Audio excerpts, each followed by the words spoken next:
율법은 선하다. 로마서 7장 7절에서 13절 말씀. 하나님 로마서를 통해 우리가 듣는 율법과 죄에 대한 말씀이 깨닫기는 어려워도 이 말씀으로 종교개혁이 일어나고 수많은 교회가 부흥되고 많은 사람이 살아났습니다. 이 말씀을 통해 우리 믿음의 뿌리가 더욱 굳건히 세워지게 하옵소서. 예수님 이름으로 기도하옵나이다. 아멘. 모든 남자들의 참을 수 없는 유혹의 저자 가운데 한 명인 프레드 스토커는 예배를 드리고 기도를 해도 계속해서 하나님과 거리감이 생기는 것에 대해 한동안 괴로웠다고 합니다. 심지어 아들이 병원 응급실에 실려갔을 때도 아내에게 당신 목사님한테 전화했어 하고 닥달하면서도 정작 스스로는 기도하지 못했습니다. 무엇이 문제인지도 모른 채 자신의 영적 상태에 대해 괴로워했는데 문득 그는 그동안 몰랐던 자신의 죄를 발견했습니다. 그가 발견한 죄는 주말 신문에 끼어져 오는 백화점 광고 전단지에 있었습니다. 예배를 드리러 가기 전 신문을 읽는 척하면서 그가 훑어본 것은 전단에 실린 소금 모델의 사진이었습니다. 주일 아침마다 컬러로 찍힌 소금 모델의 사진을 은근히 기대하고 찾아보면서 그래도 나는 야한 잡지나 사보는 사람들하고는 다르잖아 하고 위안으로 삼았던 것입니다. 저에게도 그런 경험이 있습니다. 요즘에는 이메일 사이트마다 스팸 차단 프로그램을 실행하고 있지만 제가 처음 이메일을 사용할 때는 하루에도 몇 통씩 스팸 메일이 들어왔습니다. 제목이 이상하면 열어보지도 않고 삭제할 텐데 정수기예요. 이런 제목으로 메일이 오니까 아는 사람이 보낸 줄 알고 열었다가 화들짝 놀란 적도 많았습니다. 메일을 여는 순간 펼쳐지는 야릇한 사진들을 보면서 제가 재미있어 했을까요? 안 했을까요? 어머머하고 호기심과 재미로 쭉 훑어보면서도 내가 일부러 찾아서 본 것도 아닌데 뭐 하면서 얼른 닫아버리곤 했습니다. 율법과 죄 불가분의 관계. 그런즉 우리가 무슨 말을 하리요. 율법이 죄냐? 그럴 수 없느니라. 율법으로 말미암지 않고는 내가 죄를 알지 못하였으니 곧 율법이 탐내지 말라 하지 아니하였더라면 내가 탐심을 알지 못하였으리라. 로마서 7장 7절 말씀. 예수 그리스도의 십자가 사건으로 우리가 죄와 율법에 대해 죽었고 그것이 그리스도인에게 자유를 가져다 주었다고 했습니다. 그렇다면 율법 자체가 죄일까요? 그럴 수 없느니라. 바울의 단언입니다. 율법에 대해 죽었으니 자유해지라고 하니까 아예 율법이 필요 없다고 생각할 수 있습니다.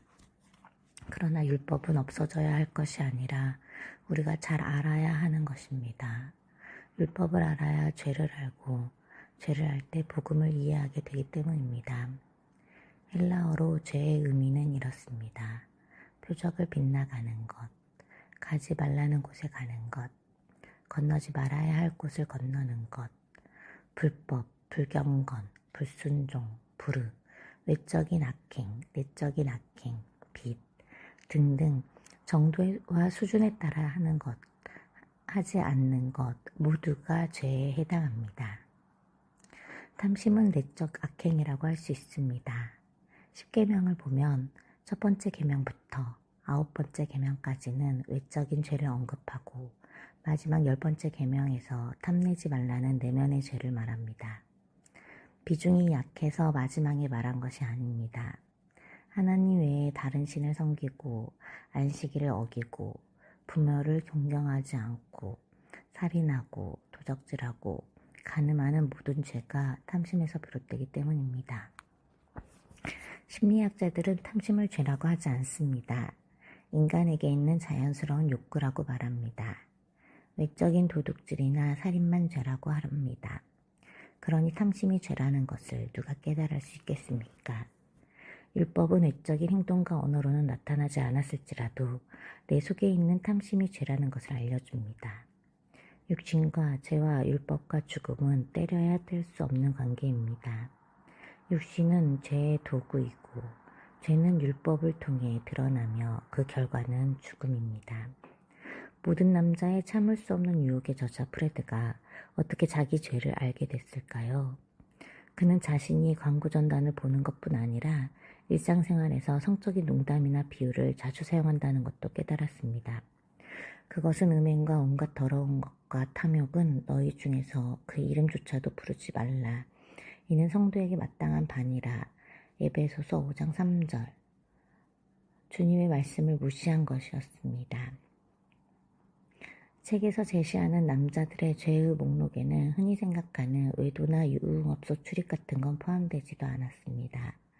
저자는 늘 친한 여자가 지나갈 때 곁눈질로 훑어보기, 직장에서 여성 동료의 뒷모습을 보면서 속으로 품평하기, 소국 광고 모델 멍하니 바라보기, 헐렁한 옷을 입은 여성이 몸을 숙일 때 눈을 피하지 않고 주시하기. 모두가 알고 있지만 사소하게 여기는 것들을 가차없이 죄의 범주에 넣고 있습니다. 저자가 상담했던 남성들 중에는 일주일에 한 번이라도 자위행위를 하지 않고는 못 견디는 남자, 출장 때 호텔에 머물 때마다 포르노 채널을 보는 남자, 가족 모두가 자는 아침에 일찍 일어나서 운동 프로그램에 나오는 여성을 감상하는 남자, 이웃집 여자가 일광욕하는 모습을 훔쳐보는 남자 등이 있습니다. 목욕하는 밧세바를 훔쳐보다가 이를 저지른 다윗이 생각나네요. 아무튼 이런 행동들은 성중독의 일반적 기준에서 보면 가장 낮은 1단계에도 미치지 못한다고 합니다. 그러나 그리스도인의 기준은 사람이 아닌 하나님께 있기 때문에 온전한 거룩을 이루는 0단계여야 한다고 이 책은 말하고 있습니다. 우리는 이런 생각이 지나치게 율법적이라고, 그 정도는 죄가 아니라고 말하고 싶겠지만 예수님은 음욕을 품고 여자를 보는 자마다 마음에 이미 간음하였느니라. 마태복음 5장 28절이라고 말씀하셨습니다. 적용 질문입니다. 예수님을 믿고 죄사함을 받았으니 율법을 안 지켜도 되고 마음 놓고 죄를 지어도 된다고 오해하고 있지는 않습니까? 말씀을 알아갈수록 전에는 죄인 줄 몰랐던 죄를 깨닫게 되고 그래서 회개할 죄가 더 많아지는 것을 경험하십니까? 죄는 살리고 나는 죽이는 율법. 그러나 죄가 기회를 타서 계명으로 말미암아 내 속에서 온갖 탐심을 이루었나니 이는 율법이 없으면 죄가 죽은 것임이라. 로마서 7장 8절 말씀. 기회는 거점이란 뜻인데 죄가 율법을 거점으로 삼아서 탐심을 이루었다고 합니다. 이게 무슨 뜻입니까? 율법이 하지 말라고 하니까 더 호기심이 생겨서 죄를 짓게 되었다는 말입니다. 하나님이 동산의 나무 실과는 다 먹어도 되지만 선악을 알게 하는 나무의 실과는 먹지 말라고 하시니 사탄이 그것을 기회로 삼아 원죄를 짓게 한 것처럼 말입니다. 인간의 본성은 하지 말라고 하면 더 하고 싶어집니다. 길을 가는데 절대 들여다보지 마시오 하는 팻말이 있으면 그냥 지나가려고 하다가도 들여다보고 싶어집니다. 인터넷 화면에 19세 미만은 접속할 수 없습니다 라는 메시지가 뜨면 무슨 내용이 있나 궁금해서 클릭하게 되죠. 전혀 관심이 없던 사람도 자꾸 만나지 말라고 하면 도대체 어떤 사람인데 그래 하면서 한번 만나보게 되는 겁니다. 그렇다고 율법이 잘못입니까? 그렇지 않습니다. 율법은 단지 거점이 됐을 뿐 이미 내 속에는 죄성이 있었습니다. 슬그머니 뿌리내린 탐심을 율법이 휘저어 놓았을 뿐입니다. 포도즙의 찌꺼기가 가라앉아 있을 때는 잘 모르다가 흔들면 꺼멓게 올라오는 것과 같습니다. 어느 목사님이 우리 청소년들이 성교육을 못 받아서 성의식이 무너졌다기보다는 사실 성교육을 시켜서 더 문란하다고 지적했습니다. 저도 거기에 동감합니다. 사진으로 영상으로 보여주니까 남녀가 어떻게 생겼는지 알지도 못하다가 궁금증과 호기심이 생기는 겁니다. 옛날에는 모르고도 결혼해서 잘 살았는데 오히려 그런 정보들이 범람함으로 말미암아 더 제가 기회를 타서 각양탐심을 이루었다고 말할 수 있습니다. 육신의 정욕, 안목의 정욕, 이생의 자랑에 완전히 불을 붙여놓은 겁니다. 방송에서 범죄를 재현하는 프로그램이 나오고 폭력적인 드라마가 나오면 그걸 흉내내는 것과 같습니다. 전에 율법을 깨닫지 못했을 때에는 내가 살았더니 계명의 이름에 죄는 살아나고 나는 죽었도다. 로마서 7장 9절 말씀. 법을 몰라서 죄의식이 없을 때는 내 뜻대로 살았는데 계명의 이름에 죄가 살아나고 내가 죽었다고 합니다. 죄가 무엇인지를 알게 되자 죄의식이 생기고 내 힘으로 율법을 지킬 수 없다는 것을 아는 것이 죄는 살아나고 내가 죽는 것입니다. 사도 바울은 유대인 중에 유대인이었고 율법으로는 흠이 없었습니다. 하지만 예수님을 만나고 계명이 그에게 이르고 나니까 무서운 죄책감을 느꼈습니다. 스데반을 돌로 쳐 죽이고도 죄책감이 없었던 그가 자신을 죄인 중에 괴수라고 고백했습니다. 가공할 만한 자기 죄를 보게 된 것입니다. 죄가 살아나는 것은 은혜입니다. 죄가 살아나고 내가 죽는 것은 하나님의 은혜가 아니면 설명이 안 됩니다. 아무리 율법을 읽고 알아도 계명으로 나에게 이르러야 내가 죽을 수 있습니다. 부모를 공경하라, 간음하지 말라, 살인하지 말라, 탐하지 말라는 율법은 모두 하나님의 뜻입니다. 이렇게 율법을 통해 하나님의 뜻을 알았지만 계명으로 내게 이르지 않으면 어떤 것이 부모 공경인지 어떻게 간음과 살인을 안 할 수 있는지 모릅니다. 들여다보지 마시오라는 율법을 알았지만 왜 안 들여봐야 되고 또 어떻게 해야 안 들여다볼 수 있는지 계명이 나에게 이르러야 알 수 있습니다. 성경 지식이 아닌 나에게 일러주시는 하나님의 말씀이 있어야 죄가 무엇인지 알고 내 죄를 깨닫고 죄를 살아나고 나는 죽는 은혜가 임하는 것입니다. 성경을 읽을수록 내 속에 가공할 만한 죄를 봐야 하는데 예수님 당시의 바리새인들은 오직 성경을 지식으로만 알았습니다. 그래서 예수님께서 향유 부은 여인을 칭찬하셔도 비웃고 조롱했습니다. 율법을 읽고 알아도 그것이 그들에게 계명으로 이르지 않았기 때문에 자신들의 위선은 보지 못하고 향유 부은 여인을 천하다고 비웃고 나사렛 예수가 목수의 아들인 것만 보입니다. 죄를 깨닫고 죄가 살아나고 나는 죽는 은혜가 임해야 하는데 그렇지 못해서 영원히 회개할 기회를 잃고 말았습니다. 그때나 지금이나 지식이 많은 사람에게 계명이 이르는 것은 참 힘든 일인가 봅니다. 모든 남자의 참을 수 없는 유혹에서 제시하는 죄를 이기는 방법은 의외로 간단합니다. 참을 수 없는 유혹을 이기기 위해서는 먼저 성적 자극으로부터 눈을 피하라는 것입니다. 저자는 실제로 교회에서 강의하면서 의도적으로 눈 돌리는 훈련을 6주 동안 하고 나니 대부분의 사람이 자유로워짐을 느꼈다고 합니다. 그 결과를 통해 남성들이 하는 성적 부도덕은 본능이 아니라 습관일 뿐이라는 것을 알았다고 했습니다. 일리가 있는 말입니다. 대부분은 눈이 죄를 행동으로 옮기는 통로가 되기 때문에 의지적으로 피하는 것도 효과가 있을 것입니다. 하지만 거기에도 은혜가 필요합니다.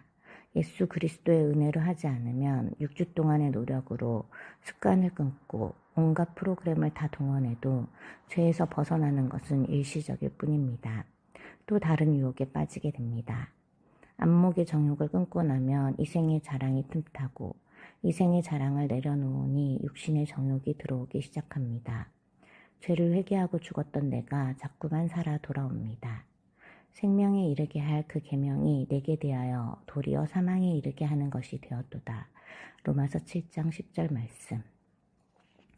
문둥병이 무서운 것은 아파도 고통을 느낄 수 없기 때문입니다. 피부에 감각이 없어져서 잘 때 짐승이 와서 손가락을 갉아먹어도 모른다고 합니다. 유리 조각을 밟아도 통증을 못 느끼고 그러다가 점점 손가락과 발가락을 잃어간다고 합니다.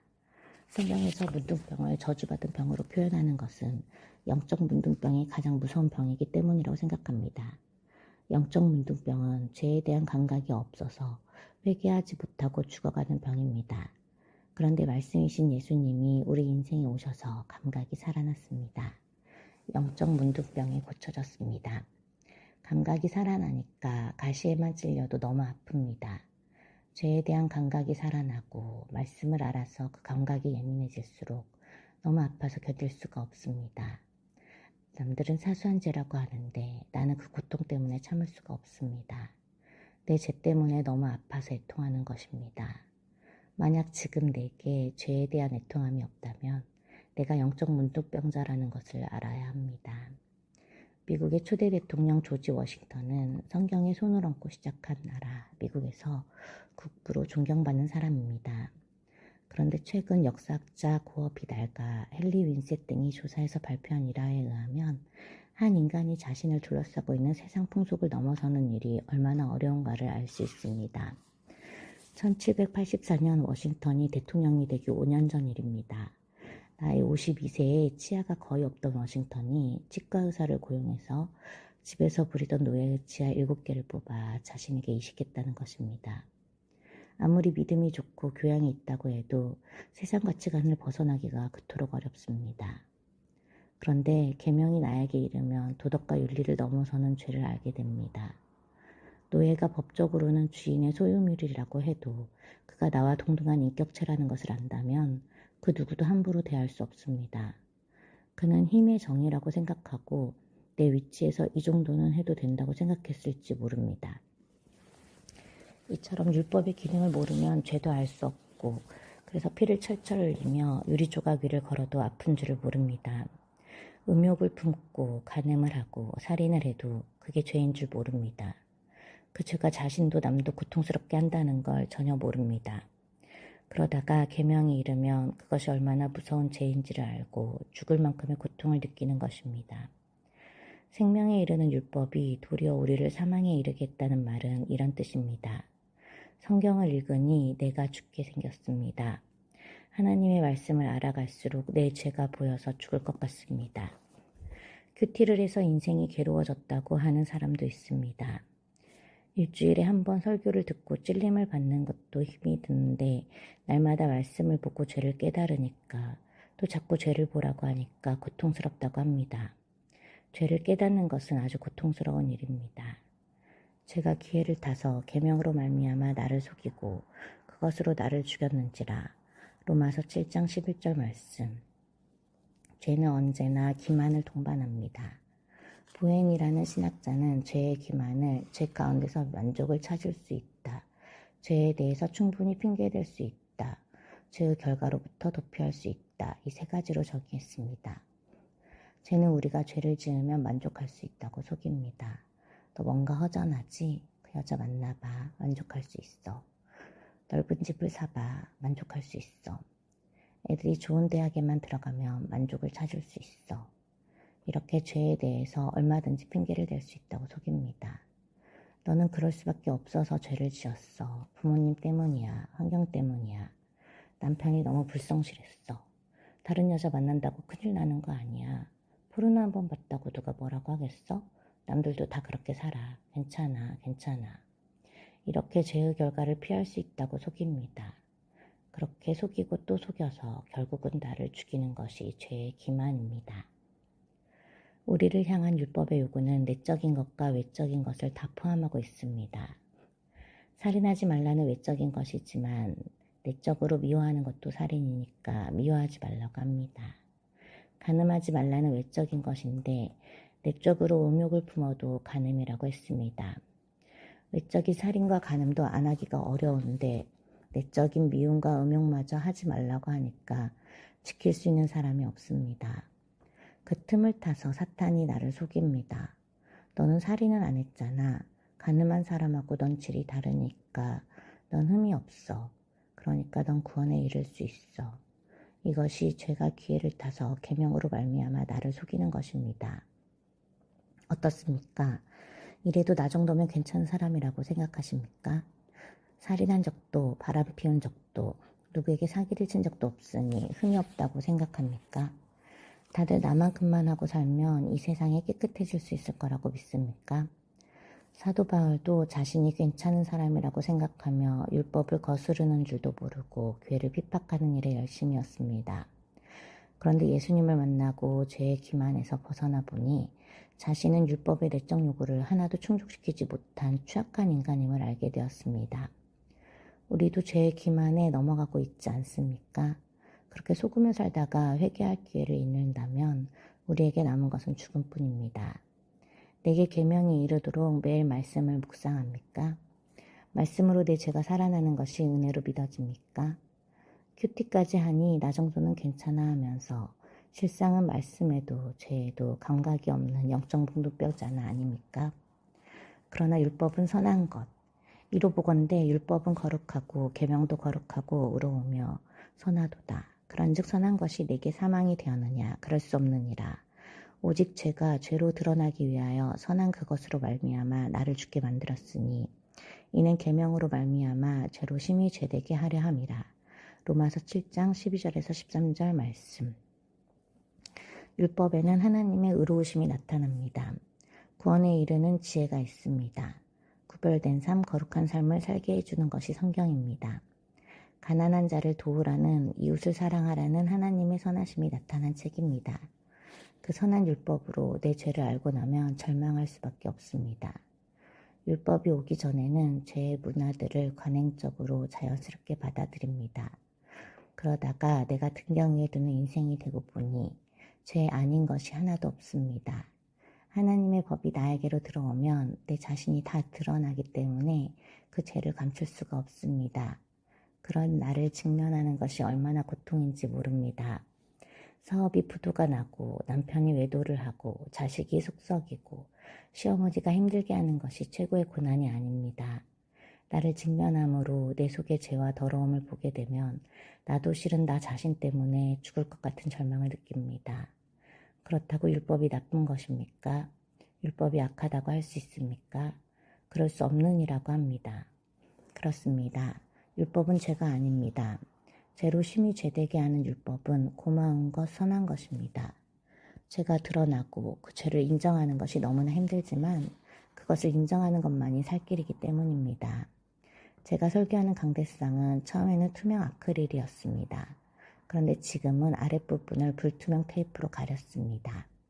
학교 체육관에서 예배를 드리다 보니 추운 날에는 정장을 제대로 갖춰 입고 오기가 어려웠습니다. 강대상이 투명이라 입은 옷이 다 비치는데 옷을 잘 갖춰 입지 못하니 신경이 쓰여서 아랫부분을 가렸습니다. 내가 감추고 싶은 아랫부분이 다 드러난다고 생각해 보십시오. 가려진 줄 알고 다 떨어진 내복 바지를 입고 섰는데 사람들이 보고 있다면 얼마나 부끄럽겠습니까? 드러난 윗부분만 계속 보이고 싶고 아랫부분을 인정하기는 죽기보다 싫은 겁니다. 죄를 깨닫기가 그토록 어려운데 내 죄를 보게 해주는 율법이야말로 얼마나 고마운 것입니까? 죄로 심히 죄되게 하는 율법을 어찌 죄라고 하겠습니까? 율법은 내가 살 수 있는 길을 가르쳐 줍니다. 불치병으로 죽어가는 나에게 치료자 예수님을 소개해 줍니다. 예수님이 아니면 길이 없다고 가르쳐 줍니다. 생명공학을 연구하고 우주를 연구하고 바다의 심연을 연구해도 자신에 대해서는 무지한 것이 인간입니다. 율법을 바르게 안다는 것은 내가 얼마나 죄인인지를 깨닫는 것입니다. 내가 얼마나 불쌍한 존재인지를 깨닫는 것입니다. 어린이는 아무것도 모르지만 큰 죄를 짓지는 않습니다.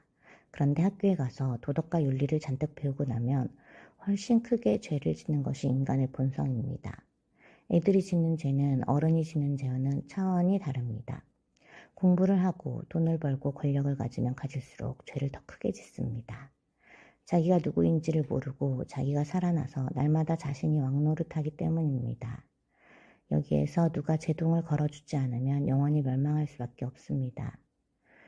율법은 우리에게 바로 그 제동을 걸어주는 역할을 합니다. 그래서 율법 자체는 너무나 선한 것입니다. 선한 것을 지킬 수가 없어서 고통일 뿐이지요. 율법의 행위로는 그의 앞에 의롭다 하심을 얻을 육체가 없음에도 하나님이 선한 율법을 주신 이유는 죄를 깨닫게 하기 위해서입니다. 그럼 이런 불평이 나오겠죠. 차라리 성경을 모르는 게 낫지, 큐티도 안 하고 설교도 안 듣는 게 낫지. 뭐 때문에 말씀은 알아서 죄를 죄되게 하느냐. 그것은 영원한 사망으로 가겠다, 살 길을 포기하겠다는 말입니다. 죄가 살아나는 은혜, 죄로 심히 죄되게 하는 은혜는 십자가 없이는 알 수 없습니다. 율법이 선한 것으로 나에게 역사하려면 예수 그리스도의 십자가를 통과해야 합니다. 십자가가 무엇입니까? 죄인인 내가 예수 그리스도와 함께 죽은 것입니다. 그런데 내가 조금이라도 뭘 가진 게 있으면 계명에 이르기가 힘듭니다. 경제적으로 왕노릇하는 사람, 인본적으로 착한 사람, 자기가 왕노릇하는 사람들이 핍박을 하면서 교회를 못 가게 합니다. 뭔가 조금이라도 갖추어져 있으면 영원히 지옥 자식 되기가 쉽습니다. 십자가를 통과하지 않은 사람은 내가 할 수 있다고, 내 힘으로 선하게 살 수 있다고 뚝심으로 버티고 살아갑니다. 내가 왕노릇하면 지금은 좋을 것 같아도 인생이 얼마나 슬프고 괴로운지 모릅니다. 그러나 행위로 의롭다 하심을 얻을 육체가 없습니다. 우리는 전적으로 타락했기 때문에 이 땅에서 겸손할 수밖에 없는 환경은 축복입니다. 율법을 통해 내가 아무것도 할 수 없다는 것을 알고 어린아이가 엄마 품으로 파고드는 것처럼 주님 품으로 파고드는 것이 은혜입니다. 부부간의 사이가 안 좋아도 그나마 교회에 가게 해주는 배우자는 아무것도 내세울 것 없는 사람임을 종종 보았습니다. 그래서 가난한 것이 축복입니다. 낸시 마이어즈는 범죄를 불가능하게 하는 것은 사랑밖에 없다고 했습니다. 어거스틴도 사랑으로가 아니면 선해질 자가 누구냐. 하나님을 사랑하라. 그리고 당신이 하고 싶은 대로 하라고 했습니다. 하나님을 사랑하면서 술을 먹든지 담배를 피우든지 마음대로 해보십시오. 하나님을 사랑하면서 바람을 피우고 거짓말을 하고 살아보십시오. 진심으로 하나님을 사랑하면서 누군가를 시기하고 미워해 보십시오. 율법은 그것이 죄라는 건 알게 해주지만 술과 담배와 거짓과 미움의 문제를 해결해 줄 수 없습니다. 죄를 끊는 것은 오직 사랑으로만 가능합니다. 하나님을 사랑하면 내 가족과 이웃도 사랑하게 되고 술과 담배도 끊게 됩니다. 내 몸이 하나님의 성전인 것을 알기에 음란과 거짓도 끊게 됩니다. 율법을 통해 내 죄가 살아나는 은혜를 경험하고 내가 아무것도 할 수 없는 죄인이기에 하나님만을 사모하는 것, 삶의 모든 영역에서 하나님만을 의지하고 전심으로 사랑하는 것, 이것이 바로 율법의 정신입니다. 그러므로 율법은 선한 것입니다. 율법은 죄가 아닙니다. 적용 질문입니다. 죄를 드러내는 말씀이 지겹고 힘듭니까? 큐티를 해도 죄가 해결되지 않는다고 죄를 끊는 대신 큐티를 끊었습니까? 하나님을 전적으로 의지하지 않아서 나의 큐티와 예배와 기도가 무력하다는 것을 인정합니까? 말씀으로 기도하기. 아버지 하나님, 믿음으로 의롭다함을 얻어 우리가 이제는 죄와 율법에 대해 자유하다고 하시니 율법은 쓸데없는 것인가 하는 의문이 있었습니다. 그런데 죄를 짓지 말라는 율법으로 말미암아 도리어 죄에 대한 호기심이 생겨 죄가 기회를 타고 내 속에 탐심을 이루는 것을 알았습니다. 내가 알고 있는 율법을 총동원해서 내 죄를 합리화합니다. 율법을 모를 때는 몰라서 알면 아는 만큼 교만해져서 나도 속고 남도 속입니다. 그래서 율법이 죄인가 하고 생각하지만 율법은 선한 것이라고 하십니다. 율법으로 죄가 살아나고 내가 죽는 것이 진정 살아나는 길임을 말씀해 주십니다. 나 자신을 직면하고 죄를 부는 것은 죽을 것 같은 고통이지만 하나님의 계명이 내게 이르러서 죄가 살아나는 것이 죄로 심히 죄되게 하는 것이 하나님의 은혜라고 하십니다. 주님 날마다 말씀을 주시고 내 죄가 살아나는 은혜, 죄로 심히 죄되게 하는 은혜를 주시니 감사합니다. 100% 죄인인 것을 날마다 보게 하셔서 세상과 나는 간 곳 없고 예수님만이 나의 주인이라고 고백할 수 있는 은혜를 주시니 감사합니다. 나에게는 선한 것이 없습니다. 사도 바울이 자신을 죄인 중에 괴수라고 했는데 저는 무엇이라고 고백하겠습니까? 살아갈수록 말씀을 통해서 내 죄가 낱낱이 드러나서 주님 앞에 너무나 죄송스럽습니다. 그래서 오늘도 주님을 바라봅니다. 나를 위해 죽어주신 십자가의 주님을 의지할 수밖에 없습니다. 불쌍히 여겨주시고 도와주옵소서. 우리의 가정과 교회와 공동체마다 하나님의 계명이 이르러서 죄가 살고 내가 죽어지는 은혜를 허락하여 주옵소서. 그 죄 때문에 애통하며 날마다 순간마다 주님을 사랑한다고 고백하기 원합니다. 율법으로도 어떤 지식과 능력으로도 끊을 수 없는 죄를 주님을 사랑함으로 끊기 원합니다. 은혜를 내려 주옵소서. 예수님 이름으로 기도합나이다. 아멘. 공동체 고백. 죄는 살아나고 나는 죽었도다. 저로 하여금 성에 눈을 뜨게 해준 것은 백과사전입니다. 제가 중학생일 때는 인터넷이 활성화되기 전이라 백과사전은 여러 정보를 얻는 좋은 매개체였습니다. 저는 우연히 성에 관련된 단어를 접하고는 탐닉 가득 빠져들었습니다. 그중 교회에서는 혼전순결 서약을 했습니다. 증표로 반지도 맞췄습니다. 그때 서약식에 동참했던 친구는 이게 얼마나 힘든 일인 줄 알고들 서약하나 사람도 아닌 하나님과의 약속인데 나중에 과연 몇 명이나 지키려나 하며 걱정했습니다. 그러나 어릴 때부터 말 잘 듣고 착했던 저는 당연히 지켜야 할 것으로 여겼습니다. 시간이 흘러 목회자가 되고 신학교에 들어갔고 목사 안수를 받기까지는 10년 가까이 사역했습니다. 그때까지도 혼전순결을 지켜야 한다는 명제는 분명했고 정말로 지켜왔습니다. 그러나 그 명제 하나를 지킨다는 명분으로 얼마나 많은 음란의 죄를 저질렀는지 모릅니다. 야설과 음란물, 자위에 점점 중독되었고 나중에는 음란 채팅까지 서슴지 않았습니다. 급기야 지하철에서 의도치 않게 일어난 접촉에 성적 쾌감을 느끼며 성추행에 중독됐습니다. 죄에 무감각한 영적 문득병자가 되어 스스럼 없이 갖가지 음란의 죄를 저지르면서 하지만 나는 혼전순결을 지켰잖아 하며 애써 죄인이 아닌 척했습니다. 목회자로 사역을 하면서도 죄악을 멈추지 못하고 10년 넘게 죄에 빠져 허덕였습니다.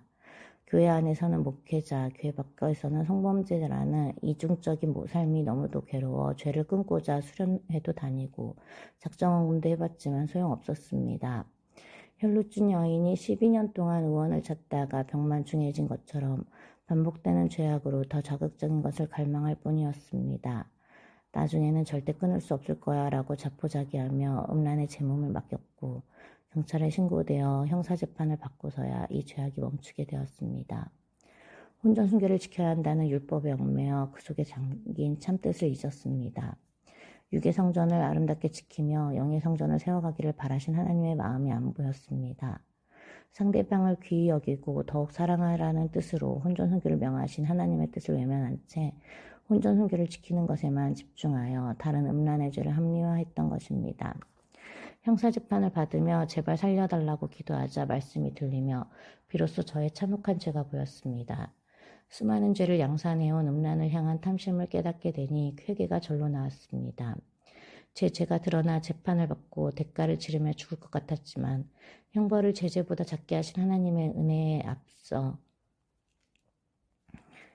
앞에서 제가 죽고 제가 살아났습니다. 저를 살리시려고 이 사건을 주신 하나님의 사랑임이 깨달아지니 제 영혼도 살아났습니다. 선한 것이 하나도 없는 100% 죄인임을 알게 해주신 하나님의 100% 오르심을 고백하며 날마다 그 은혜 안에서 평생 회개의 삶을 사는 제가 되기를 기도합니다.